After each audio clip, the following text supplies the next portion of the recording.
In the past couple of weeks, I've been dealing with illness and other stuff that I'd rather not get into right now. So if you'll indulge me, I wanted to make a simple video that should be beneficial to both of us. This video is supposed to be light, so pardon the video game footage in the background. In 2019, I did something ambitious. A little bit too ambitious, to be honest. I wanted to go through every single Nicktoon and give them a review for reasons that I only vaguely remember now. And ever since, it's been known as one of my larger missteps during my time on the platform. Beyond half of the videos being edited by Star Giant, I didn't give many of the shows as much attention as they deserved, and that really caused certain episodes to suffer, like Chalk Zone, Welcome to the Wayne, and most infamously, Rise of the Teenage Mutant Ninja Turtles. I want to say since like mid-2022, I've been trying to basically make up for lost time and correct my errors and actually fix my mistakes, some more actively than others. You know, this involved re-reviewing Turning Red, making a video of my biggest mistakes on the platform, re-editing the worst videos made by Star Giant. Speaking of which, the entirety of 2024 was largely defined by trying to fix that particular mock-up. This Nickelodeon marathon would get its time on the chopping block at some point. I tried a couple of times to make the idea work again, like a season 2 where I went into the extras, and I have flirted with just redoing the whole series, but honestly, I think that'd be largely redundant, because I doubt that anyone would like to see another video from me about, I don't know, the X's or El Tigre or whatever. At least not in terms of that style of video. The videos I'm talking about aren't meant to be super in-depth. For example, the purpose of the Legend of Korra Nick O-Rama episode and the review of its Season 1 obviously have very different purposes, and I think that from the outset you can see that quite clearly. But even with that being said, as short reviews that are meant to honestly engage with these shows, that marathon entirely failed. And personally, I don't like to let a failure like that sit around. So, in 2019, I reviewed every single Nicktoon specifically, because my channel as a whole is very associated with Nickelodeon, even more so than just cartoons in general. The Sponge has very clearly kept me in business. But beyond that, the Nickelodeon marathon where I reviewed Breadwinner, Sanjay and Craig back in 2014 is what really put me on the map. And I even stuck with the Nickelodeon stuff primarily in the 2020s because, as Viacom, the owner of Nickelodeon, got less copyright happy, Time Warner, the owner of Cartoon Network, got so much worse in that regard. For a good few years, just about anything I talked about that belonged to Time Warner got dinged.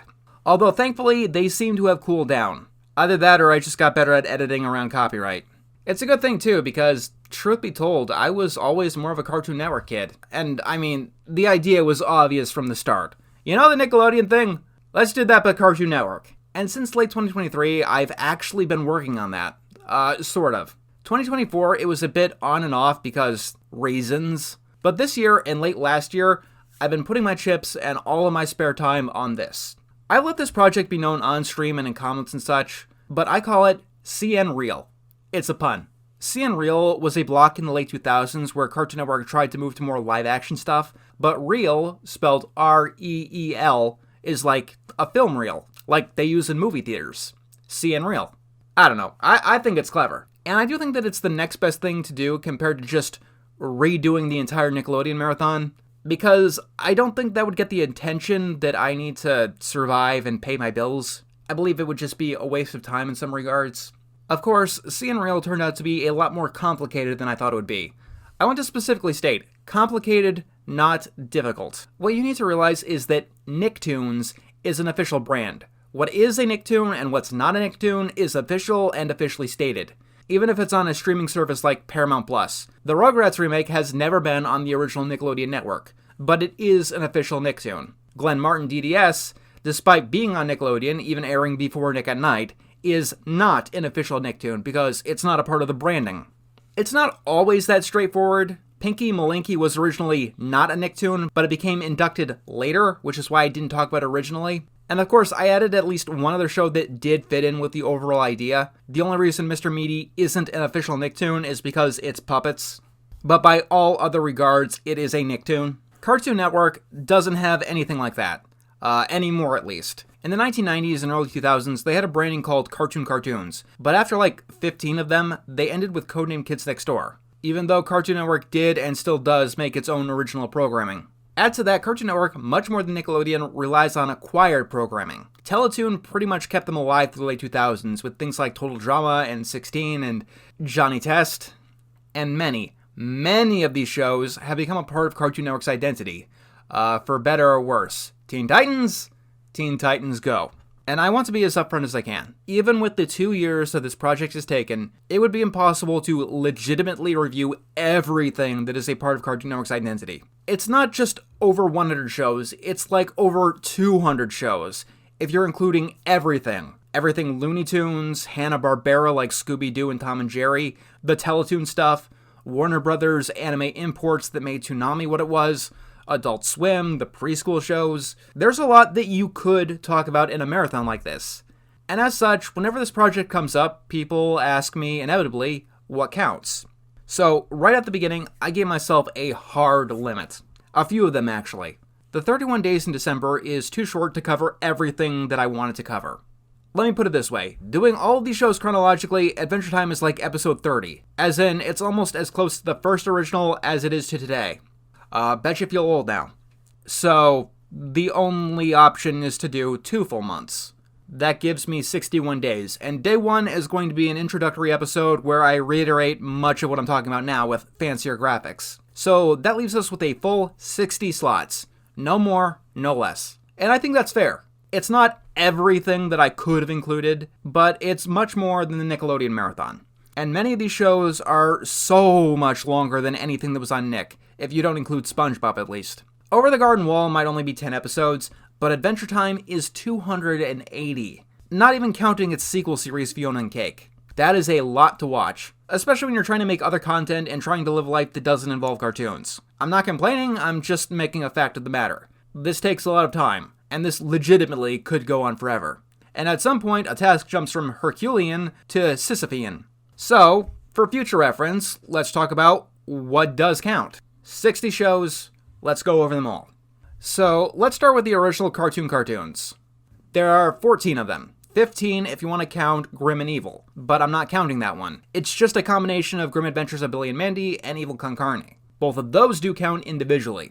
Speaking of which, I Am Weasel gets its own episode despite being a spin-off of Cow and Chicken. Powerpuff Girls gets 2 episodes because its reboot has its own episode. Then you have Dexter's Lab, Johnny Bravo, Ed and Eddy, Time Squad, Whatever Happened to Robot Jones, Mike, Lou and Og, Sheep in the Big City, and of course, Codename Kids Next Door. Courage the Cowardly Dog is also a cartoon, but I already gave that show its full review, and I think that it'd be redundant to talk about that one again. That video will get added to the playlist in the end, but until then you can consider it a sample of what I'm trying to do here. The Class of 3000 video is also in this category. It does count as a Cartoon Network original, but I can't think of anything else that I'd want to say about the show. Space Ghost Coast to Coast is more important to the Adult Swim identity than the Cartoon Network identity, but as the first CN original that's not lost media, I don't think that I can get away with not talking about it. It'd look weird if I didn't at any rate. But besides this one exception, let me be clear. Anything that's exclusive to Adult Swim, I am not doing this round. So no Aqua Teen, Metalocalypse, 12 Ounce Mouse. They might get their time to shine on my channel eventually, but this winter is not their time. The only other exception to this rule is Samurai Jack. It started on the Cartoon Network and then moved to the Adult Swim later, but it's worth talking about all the way through and we'll see if my opinion has changed. Also, it has a video game that retcons the ending, so I'll be taking a look at that, and I'm very glad that I bought it before they took it down from online stores. Seriously, keep physical media alive, people. Let's get this out of the way. There are 5 different versions of Ben 10. Each of them gets their own review. Steven Universe and Steven Universe Future each have their own separate episodes. Arguably, you could talk about them both in one video, but I can't. Because the script for the 2 of them combined is 14 pages. The script that you're watching right now is only 8 pages. Also, Uncle Grandpa is a spinoff of Secret Mountain Fort Awesome, so both of them count separately. And yes, really, Uncle Grandpa is actually a spinoff. Speaking of which, the Problem Solverz! Despite counting once, I have to make 2 videos for that because I need to make a version that's actually seizure safe. Now, Adventure Time does count. However, I am not doing Fiona and Cake. One disappointing episode of the Nickelodeon Marathon was the Loud House episode. I reviewed the show after its major controversy involving its creator, but before the show itself really went downhill, and I mean downhill hard. So I decided a hard rule is that I would not be doing any show that was still ongoing for this marathon. Craig of the Creek got, I don't know if lucky is the right word, but at present it's the show that ended the most recently in the winter of 2025. So any show that ends after Craig of the Creek doesn't count because I need to draw the line somewhere. Regular show is the other really big one that I'm sure people are interested in. Where what counts and what doesn't gets really confusing is the third-party stuff that's on the network. Cartoon Network Studios, the company that I'm doing an overview of, has done work for an IPs that does not belong to Time Warner. But sometimes that stuff is done by other studios. None of the DreamWorks stuff counts, for instance. The How to Train Your Dragon show, it doesn't count. It was made by someone else. However, there is 3 series that Cartoon Network Studios has worked on. Star Wars The Clone Wars, specifically the version from 2003 with 25 episodes. Then there's Transformers Animated from 2007. And Lego's Mixels from 2014, which is the weirdest one in the whole set because it's just a series of shorts. Mixels counts, and other bumpers like Groovies or Cartoon City, they don't count. It's complicated and annoying and semi-stupid, and I absolutely understand that, but once again, I have to cut it off somewhere. There are 2, technically 3 miniseries that counts. Over the Garden Wall and Long Live the Royals. Robotomy is technically not a miniseries, but it was so short-lived that it might as well have been anyway. Teen Titans does not count. It's made by Warner Brothers. But Cartoon Network gave the singers of the theme song their own show on Hi Puffy Ami Yumi, which does count. Then you have Megas XLR, Secret Saturdays, Sym-Bionic Titan, and Generator Rex. That gets us to 40 separate shows. Flapjack and Chowder get us to 42. You know how I said that I never review Clarence? That was a lie, that's 43. Speaking of controversies, Mighty Magiswords is gonna be fun. And as we have all learned recently, Camp Lazlo is on my hit list. That'll be fun too. And I'll bet you dollars to donuts My Gym Partner's a Monkey and Squirrel Boy will be just as fun. Each of these shows I have given single episode reviews, but once again, a single episode review is different than a series overview. And now for the lightning round. Foster's Home for Imaginary Friends, The Life and Times of Juniper Lee, We Bare Bears, once again reminding you that We Baby Bears is still ongoing, so it does not count. Then there's OKKO, Let's Be Heroes, Apple and Onion, Summer Camp Island, Victor and Valentino, Mau Mau Heroes of Pure Heart, Tig and Seek, and The Fungies. Show 58 is Infinity Train, and before I continue, I want to state up front that these reviews will be as spoiler-free as possible. There are 2, technically 3 exceptions, Adventure Time and the 2 Steven Universe shows, because you just can't talk about them without spoiling them. I do talk about Infinity Train as thoroughly as I can, I'll be clear about that, but it won't be the most in-depth overview possible because I'll be trying to keep it as spoiler-free as possible, which is the standard I'm using for most of the shows. Now, some shows don't have to worry about spoilers at all because they're completely episodic and continuity doesn't matter. But on the other hand, you have some shows like Over the Garden Wall, which probably prevents me from making the most thorough review that I could. The reason I'm doing this is because shows like Over the Garden Wall and Infinity Train, it's best to go into them as spoiler-free as possible. On the flip side, though, the shows that deserve the most in-depth analysis will probably be getting their own separate in-depth analysis in the future. I do want to do a separate Infinity Train video that just stands completely on its own in the future, though. So that brings us to 58, and the final 2 I'm going to be a little bit Mr. Meaty on. These shows bend the rules a little bit. The first is The Amazing World of Gumball. A lot of people don't think that one counted because it's a British show, it's a foreign import like Total Drama. But no, it was created by the European division of Cartoon Network Studios, so it is original and it counts on this front. However, I have stated repeatedly, even in this video, that I am not doing ongoing shows. And technically, The Amazing World of Gumball is just on hiatus.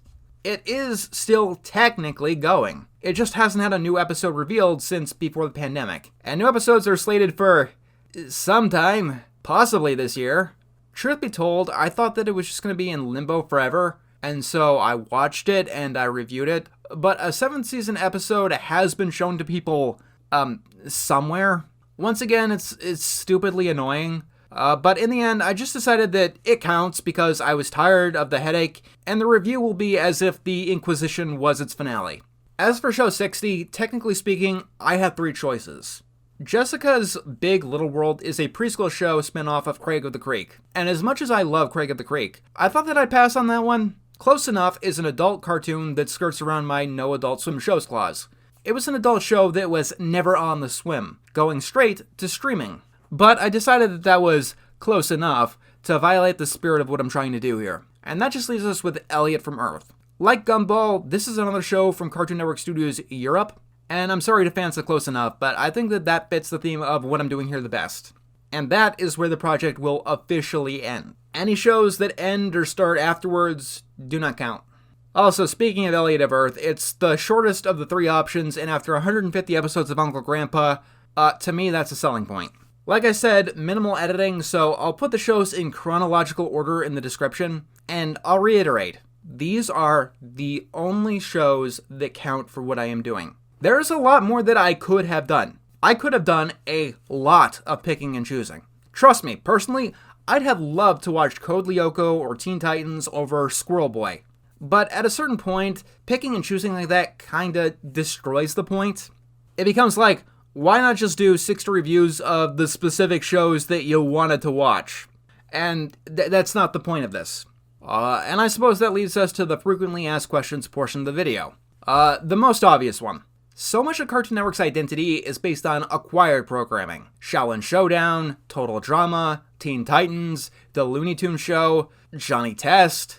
Are you ever gonna do a round 2 of CN Real? Make this a yearly thing, or do the Disney version of this for that matter. I have to say, I'll think about it, but I'm leaning towards no on that. Doing this kind of thing properly, watching every single episode you can, and not just hitting the show with a sampler, takes a surprising amount of time. Like, seriously, try and watch 2 100+ episode shows in a week while working a full-time job. I'm not complaining, I'm just stating that as a fact. It really is like running 2 channels by myself, and one of them for no benefit until December. I have considered quitting. I'm not quitting, just saying that I have considered it. Call it sunk cost, but I've already done too much to not see if I can go the distance. The Problem Solverz was one of the first shows that I watched for that reason, to make sure that I was in for a penny, in for a pound. Alternatively, there's the question, what if I can't finish this? If I don't review all 60 shows, you'll know up ahead of time, and I'll release what I do have, and we'll still do an after party of getting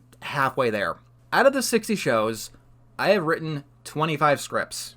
It sounds like less than half, despite being in it for over a year, but I swear to you, it's not as bad as it sounds. Last year, I had to take breaks for my own sanity after the Rebecca and Mongrel shit, but I also focused on the longest shows first. Gumball, Ed and Eddy, Victor and Valentino. I also did shows that kinda stretched my patience like Problem Solvers. And I also did some experiments where I tried to turn the shows that I was watching into current content, like counting up all the quarters that the Eds earned for Ed and Eddy. Unfortunately, that just slowed both processes down. This year, I'm more focused on everything. I watched like all 180 episodes of Craig of the Creek in like 9 days. And I am watching like every single episode of every show. There's no guarantee that I'm going to remember every minute detail in some of these, but I am trying to watch all of them. The only exception is episodes that are lost media, which a few of these shows surprisingly have, and also pilots and any of the movies that aren't plot relevant.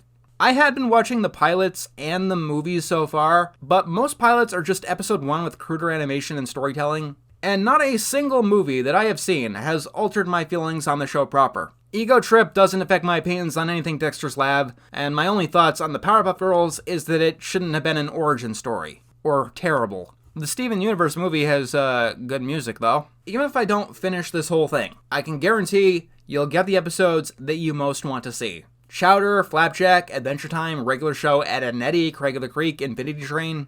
Like, I know business. I know which videos will do better regardless of everything else. And I should probably stop talking like I already lost. We still have months to go. And I'm going to give it my all to get to the end of this. I swear, it's like between 2 and 4 hours every single day. I'm watching a show, only taking a break when it does something egregious or I'm getting burnt out on one show specifically. Like, here's how dedicated I am. I watched all of Problem Solvers Season 2, which has actually lost media for a time. But they found it! Can't get the missing episodes of Baskervilles or Millsbury's back online, but no, they could find the animated equivalent of polio. So, here's some fun bonus questions, keeping in mind that I haven't seen all the shows. What are the worst ones? That's easy. Problem Solvers, Powerpuff Girls 2016, Mixels, Robotomy, and the last 2 seasons of Dexter's Lab. The best shows are Infinity Train, Craig of the Creek, Samurai Jack, Courage the Cowardly Dog, and the first 2 seasons of Dexter's Lab. Yes, the gulf between seasons 1 and 2 and 3 and 4 of Dexter's Lab is that stark. Dexter's Lab season 3 and 4 would probably be number 3 on the worst of the 2000s list, I swear to God. It is beyond horrendous. Which baffles me because seasons 1 and 2 are some of the most classic television here. However, I think the most fun question that you guys have is what videos are gonna be the most controversial in the whole thing? What episodes are gonna be most likely to initiate that Rise of the TMNT or Mighty B reaction? Because I have to promise you this, I'm gonna be honest with my opinions. Here's the thing you have to understand. Just because I am paying close attention doesn't mean that I am not going to have some really out there opinions. The most obvious one at present is Camp Lazlo. I will be a little bit less abrasive in the actual CN Real video, but spoilers, my opinion is not going to change. It's one of those very few shows out there, in fact, where I legitimately do not know why people like it. The review will be trying to figure that out on some level, but it's one that I know I am never going to get. Flapjack is probably going to be another one. It's a video where I did try to be nice, but it's also a video where I had to say that I'm trying to be nice. Like, after that video is edited, I am never watching Flapjack again as long as I live. That should tell you my opinions on how enjoyable that show is. I'm probably gonna piss off fans of Time Squad, the 3 of them that exists. Like, people who are really into that as a cult classic, I can already see them saying that I don't get that one. But when a show has an episode with the characters standing and literally not moving for like 3 minutes, it doesn't ingratiate itself to me. But I don't know, I can't exactly call a show good when it portrays the World War II allies as unapologetic nudists, has Gandhi thrown in a cell because he'd rather tap dance instead of lead the Indian independence movement, tell Amelia Earhart to fly through the Bermuda Triangle, joke about Abraham Lincoln's theater plans to his face, use the cannibalistic African tribes trope literally, and stating that that's what they're doing within the episode, and then after all of this have our heroes try to get Woodrow Wilson elected. In 2025, Time Squad is literally one of the most uncomfortable shows that I have ever seen. I also have some criticisms for Ben 10 Original. I know that amongst Ben 10 fans, that's like the gold standard show, the one universally good one that everyone agrees is good. And I can get how people think that. But my fucking god, the bickering between Ben and Gwen gets so abysmal sometimes. I don't know if this is overly harsh or whatever, but their fighting almost killed the show for me. I'll state almost, as in I still like Ben 10 Original, but their fighting came damn close to making me write it off entirely. There's minor stuff in other videos that I'm sure will strike a sour chord with other people. I don't like Summer Camp Island's art style, I don't like Amazing World of Gumball Season 1, but the big ones will probably be the Adventure Time and Steven Universe videos. They're going to be the longest videos because I'm going to go deep into them, and I can guarantee that I'll have opinions that make people turn a side eye. Honestly, it's mostly the episode on Steven Universe Future. That one, I'm already predicting getting rounds on Cartoon Network Twitter, or Blue Sky, or whatever. And honestly, to tell you the truth, I'm trying to preempt some of it here. Being forward, I do not like Steven Universe Future. I mean, that's a semi-common opinion. More common than some people in the fandom would think. But, do you know that I don't like Steven Universe Future more than I don't like Secret Mountain Fort Awesome? I'm promising to do my job this time around, with everything that entails. If something rubs me the wrong way, I have to explain why. And sometimes that will be very, very harsh. Let me put it this way. Camp Lazlo annoyed me. Powerpuff Girls 2016 grosses me out. Steven Universe Future legitimately made me mad. Not as mad as Mixels, oddly enough, but still pretty mad. Like, when all is said and done, I wouldn't be surprised if Steven Universe Future is going to be in, like, the bottom 7. Let's get on a more positive train, though, before this is over. Despite what I've said, I'm not trying to be super harsh or contrarian or anything like that. And while I will definitely talk about the negatives in each show that come along, I think the positives in this marathon so strongly stand out. The benefit of doing a marathon like this, and the reason why I'm doing a marathon like this, is that you get a thorough looking at shows that you may have never considered. The Life and Times of Juniper Lee is one of those clearest examples in my mind. The show starts out okay. Like, it's completely alright.